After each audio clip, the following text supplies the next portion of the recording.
السلام علیکم دوستو اللہ تبارک و تعالی ہمارے لیے 3 موسم بنائے اور 3 موسموں کے فائدے بھی دیے۔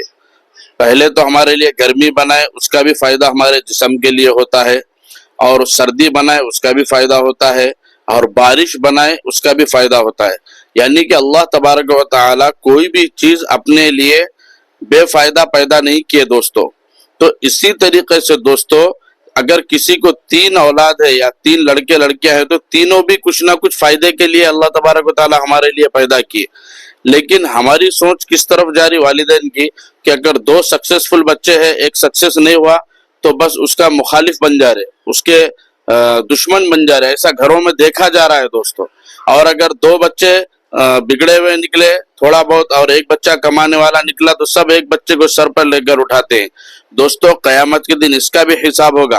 3 بھی اولادیں تمہاری ہے تو تینوں کو بھی الگ الگ اللہ تبارک و تعالی عادتیں دیے ہوں گے نا، الگ الگ فطرتیں ہوں گی، تو ان کی تربیت کرنا، ان کو دینی تعلیم دینا، دنیاوی عصری تعلیم دینا اور ان کو تربیت کرنا، سمجھانا، یہ والدین کی ذمہ داری ہے۔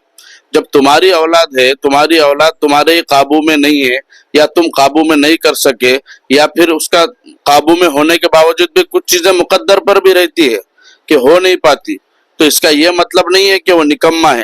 آپ اولاد کو ایک نگاہ سے دیکھنا فرض ہے، فرض دوستو۔ اگر کوئی چیز بھی آپ لا رہے تو تینوں کو برابر اور صحیح مقدار میں تقسیم کرنے کا حکم ہے شریعت میں۔ تو لہٰذا گھر کا ماحول بھی جو خراب ہوتا ہے اسی وجہ سے ہوتا ہے۔ اور دوسرا کیا ہوتا ہے کہ جس کی پہلے شادی ہو جاتی ہے گھروں میں، خاص طور سے ہمارے گھروں میں دیکھا جاتا ہے، بڑے لڑکی اس کے اوپر سب کی نظریں رہتی، سب کی، پورے گھر والوں کی۔ تو ظاہر سی بات ہے جب جس کی پہلی شادی ہے تو اس کا ہر کام پہلا ہوتا ہے، تو پہلے کام میں تھوڑی بہت غلطی اونچ نیچ ہوتی ہے، وہ برداشت نہیں کر رہے آج کل کے والدین، حالانکہ وہ لوگ بھی اس سے گزرے ہوئے رہتے، اور والدین کے برداشت نہ کرنے کی وجہ سے گھر میں تلخیاں، کڑواہٹ پیدا ہوتی ہے اور گھر ٹوٹ جاتا ہے۔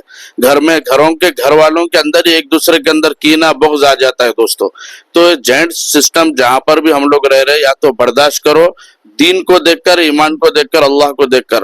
اگر آپ کو برداشت نہیں کرنا ہے تو فوری الگ ہو جاؤ اور اللہ کو راضی کرو، کیوں تو اللہ کی رضامندی کے لیے ہی دشمنی اور دوستی کرنا ہے، رشتہ داری بھی اللہ کی رضامندی کے لیے ہی رکھنا ہے۔